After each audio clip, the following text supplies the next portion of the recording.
خوش ہو گئے. پڑھتے پڑھتے جب یہاں تک پہنچے فَكَيْفَ إِذَا جِئْنَا بِشَهِيدٍ وَجِئْنَا بِكَ عَلَى هَؤُلَاءِ شَهِيدًا.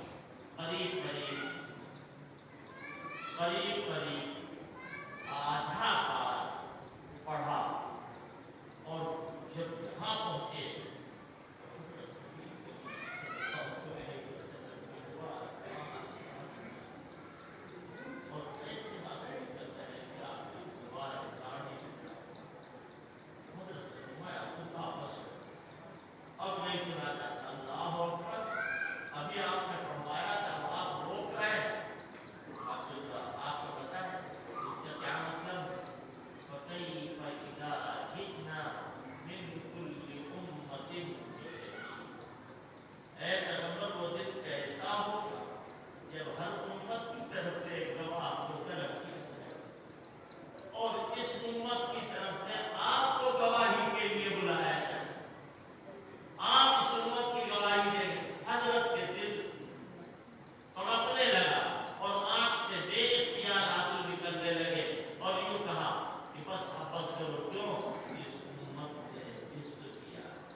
دنیا کے بربادی مچا رہے ہیں، چاہے وہ اسرائیل ہو، چاہے وہ ایران، ساری دنیا میں دہشت گرد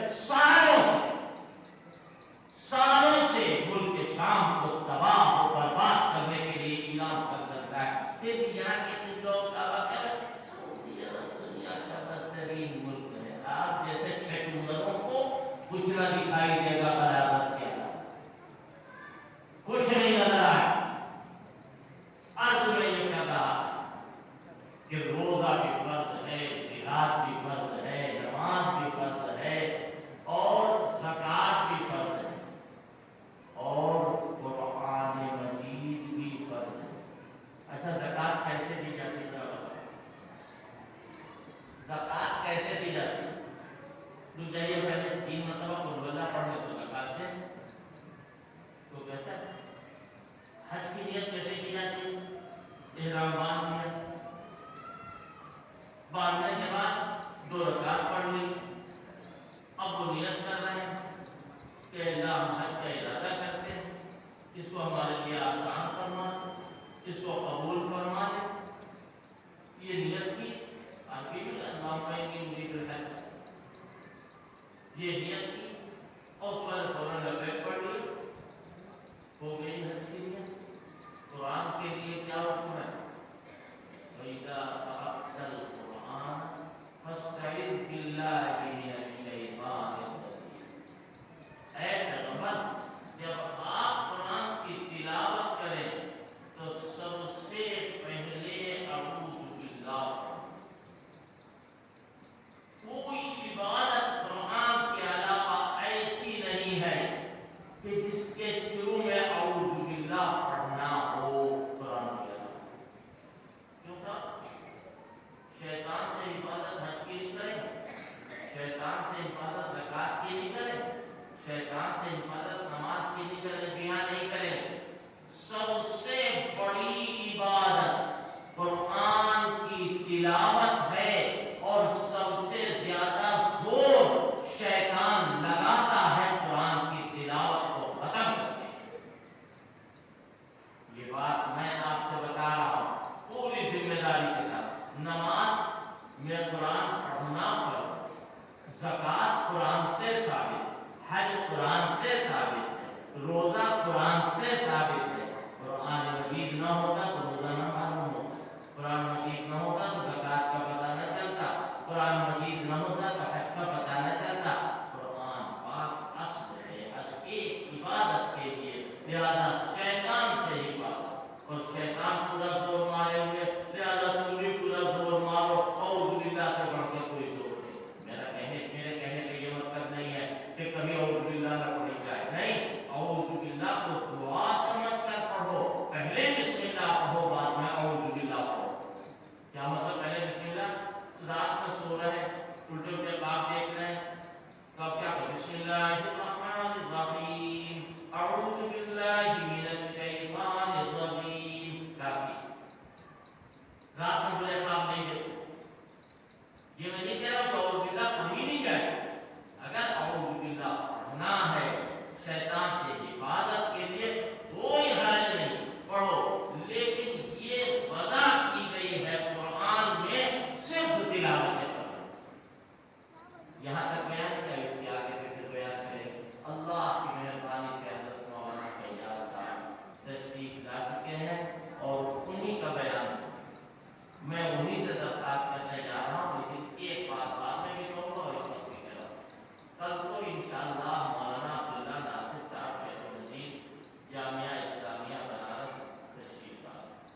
إلا تنصروه فقد نصره الله إذ أخرجه الذين كفروا ثاني اثنين إذ هما في الغار إذ يقول لصاحبه لا تحزن إن الله معنا.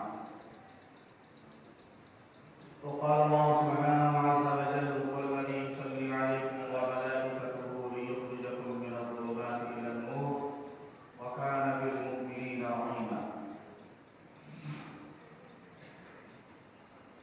وقال رسول الله صلى الله عليه وسلم لأبي بكر أنت صاحبي على الحوض وصاحبي في الغار. صدق رسول الله صلى الله عليه وسلم.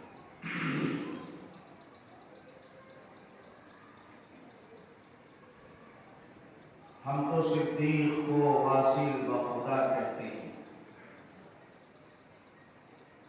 ہم تو صدیق کو واصل بخدا کہتے ہیں.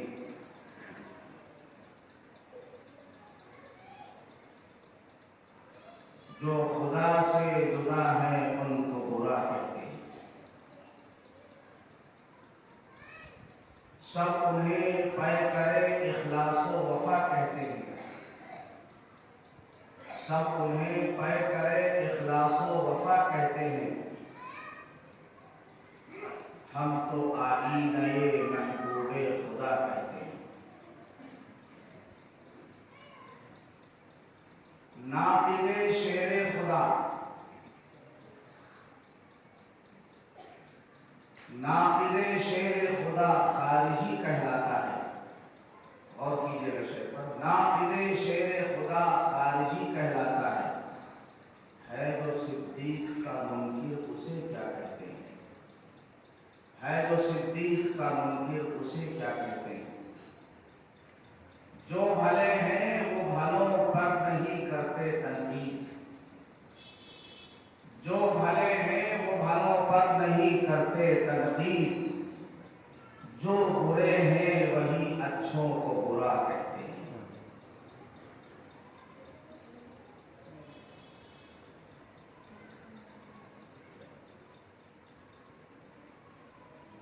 جو ہے صدیق کا دشمن بلباس اسلام، جو ہے صدیق کا دشمن بلباس اسلام، ہم اسے متبع ابن سبا کہتے ہیں. حضرات گرامی، بزرگوں، بھائیوں، دوستوں، وقت جو اس ناچیز کا تھا وہ کافی گزر گیا. لکھنؤ میں اتنا بڑا جام میں نے پہلے بار زندگی میں دیکھا. بالنٹن پہ پھنسا، وہاں سے آیا، پھر قیصر باغ میں پھنسا، پھر پیچھے لوٹا، حضرت کی طرف سے آیا، میڈیکل کالج چوراہے سے آگے پھنس گیا. میں نے گاڑی چھوڑ دی. 3 کلومیٹر پیدل دوڑا. حضرت مولانا عبدالسمیع صاحب پاٹھانارے یہاں چوکی پر، پولیس چوکی پر موٹر سائیکل سے ملے، ورنہ شاید میں حضرت کی دعا میں پہنچا. اللہ نے پہنچا دیا، میرا اس کا احسان ہے. اور یہ جو میں پیدل چلا، الحمدللہ اس پر نہ کوئی فخر ہے نہ کوئی بڑائی ہے. اللہ سے اجر کا متمنی ہوں. اللہ تبارک و تعالیٰ آپ بھی پیدل چل کر آتے ہیں، آپ کو بھی اجر عظیم سے سرفراز فرمائے اور اس گنہگار کو بھی اس مشقت پر اجر و ثواب نصیب فرمائے. میرے بھائی، بزرگوں، دوستوں، دنیا میں جب لوگ اندھیروں میں بھٹک رہے ہیں اور ٹھوکریں کھا کھا کر زخمی ہو رہے ہیں، اس وقت اگر دنیا کے انسانوں کا کوئی خیر خواہ اور ہمدرد اندھیری رات میں شمع روشن کرے تاکہ لوگ اس شمع کی روشنی سے فائدہ اٹھا کر ٹھوکر کھانے سے، دھکے کھانے سے اور زخمی ہونے سے بچیں. شمع کو روشن کر دی اس نے، لیکن کچھ مفاد پرست اور عیار لوگوں نے یہ چاہا کہ دنیا بھٹکتی رہے، ان کو سیدھا راستہ نظر نہ آئے اور یہ ٹھوکریں کھاتے رہے، زخمی ہوتے رہے. اس شمع کے چاروں طرف اس نے دبیش پردے یا مضبوط دیوار حائل کر دی تاکہ لوگ اس شمع سے فائدہ نہ اٹھا سکے، اس کی روشنی سے اپنے آپ کو منور نہ کر سکے۔ ظاہر ہے کہ ان لوگوں کے بارے میں ان انسانوں کا جو تصور ہوگا جو شمع کی روشنی سے محروم ہو کر ٹھوکریں کھا کر زخمی ہو رہے ہیں، وہی تصور ہمارا اور آپ کا ان لوگوں کے بارے میں ہونا چاہیے جب امام الانبیاء فخر دو جہاں حضرت محمد رسول اللہ سب کہیے صلی اللہ علیہ وسلم اس دنیا سے تشریف لے گئے اور آپ سے لوگوں نے پوچھا تشریف لے جانے سے پہلے کہ آپ کے بعد ہم کس کی اتباع کریں، تو آپ نے فرمایا میرے بعد ابو بکر اور عمر کی اتباع اور اقتداء کرو۔ گویا آپ نے بھٹکتی ہوئی انسانیت کے لیے ایک شمع عطا فرمائی، ایک چراغ عطا فرمایا اور فرمایا کہ ان سے جب تک تم اپنا تعلق استوار اور باقی رکھو گے گمراہ نہیں ہوگے اور یہ تم کو گمراہی پہ نہیں ڈالیں گے۔ لیکن جن لوگوں کو یہ بات اچھی نہیں لگی انہوں نے چاہا کہ ابو بکر کو اور عمر کو رضی اللہ تعالی عنہ اجمعین اللہ ان کی روحوں پر اپنی کروڑوں رحمتیں نازل فرمائے۔ کچھ عیار لوگوں نے جو چاہتے تھے کہ راہ راست سے انسانیت بھٹکتی رہے، نہ وہ قرآن کے قریب جائے، نہ حدیث رسول سے ان کو کوئی آشنائی نصیب ہو، نہ امام الانبیاء صلی اللہ علیہ وسلم کی مبارک طریقوں سے ان کو کسی طریقے کا حصہ مل سکے، اور وہ یہ جانتے تھے کہ یہی چشمہ شیری ہے ابو بکر صدیق اور عمر فاروق ہی کی ذات سے امت کو صحیح رہنمائی اور صحیح رہبری مل سکتی ہے، لہذا پروپیگنڈا کر کے ان شخصیات کو بدنام کرنے کی جو سازش کی گئی اور ان کے خلاف جو پروپیگنڈا کیا گیا بہت آسان ہے، اور میں مثال کے طور پر کہا کرتا ہوں اگر آپ کی سمجھ میں اس پروپیگنڈے کی حقیقت نہ آئے کہ انسان پروپیگنڈے سے کتنی جلدی متاثر ہوتا ہے۔ کسی نے کہا ہے نا، کسی انگریز نے کہ جھوٹ کو اتنا بولو اتنا بولو اتنا بولو کہ لوگ اس کو سچ سمجھنے لگے۔ یہی معاملہ ان حضرات شیخین رضی اللہ عنہ اجمعین کی ذوات قدسیہ کے ساتھ کیا گیا۔ آج اس ملک میں ہم کو اور آپ کو آتنکوادی کہا جاتا ہے، لیکن کیا آپ اس بات پر ذرہ برابر یقین کر سکتے ہیں کہ مسلمان اور طلباء علوم دینیہ اور علماء کرام حجاج کرام داڑھی ٹوپی والے کیا واقعتاً آتنکواد ہوتے ہیں؟ لیکن پروپیگنڈا اتنا ہوا ریڈیو سے، اخبار سے، ٹیلی ویژن سے کہ کبھی کبھی ٹرین میں اگر آپ اے سی میں سفر کریں تو آپ کے چہرے کو دیکھ کر کے لوگ چونک جاتے ہیں کہ جیب کے بم رکھے ہوئے۔ مطلب ہے ورنہ میں آپ کو پروپیگنڈے کی حقیقت بتاتا ہوں، اتنا سمجھانا چاہتا ہوں کہ یہ پروپیگنڈا صدیوں تک کیا گیا ان حضرات کی کردار کشی کرنے کے لیے۔ اس لیے میرے دوست اور بزرگوں، آج ہم فقیروں کا یہ فرض منصبی بنتا ہے، یہ ایمانی اور اخلاقی فرض بنتا ہے کہ ہم ان حضرات کے کردار کو منقح اور منور طریقے پر امت کے سامنے اجاگر کر کے پیش کریں، تاکہ غلط مجلسوں میں بیٹھ کر جو بدگمانیاں ان حضرات کے ساتھ پیدا ہو گئی، احسان مانی اور شکر ادا کیجیے۔ میرا تو میرے جسم کا روبہ روبہ قسم ہے خدا پاک کی، اس بات پر شکر گزار ہے کہ اللہ تو نے صحیح عقیدہ عطا فرمایا، عقیدہ توحید اور جناب رسول اللہ صلی اللہ علیہ وسلم کی صحیح عظمت پہچاننا، اور پھر اصحاب رسول صلی اللہ علیہ وسلم کے ساتھ جو والہانہ ایک تعلق ہونا چاہیے وہ خدا رب کریم نے حیوانات کو عطا فرمایا ہے، یہ قابل شکر ہے۔ اگر ہم خود مدرسوں میں پڑھتے، اشارہ سمجھے گا خالی، تو شاید لفافوں کے چکر میں آ کر اس وقت محرم کے موسم میں 25 نہیں 50 ہزار کے لفافے بڑی خاموشی کے ساتھ پٹھ ملاؤں کو پیش کر دیے جاتے ہیں کہ مخالفت تم مت کرنا شیخین کی، لیکن بس یعلمون تعلمون کر کے اپنی مجلسوں کو ختم کر دینا، ان کا کوئی ذکر نہیں آنا چاہیے، صحابہ کی عظمتوں کو بیان نہیں کرنا، لفافے لے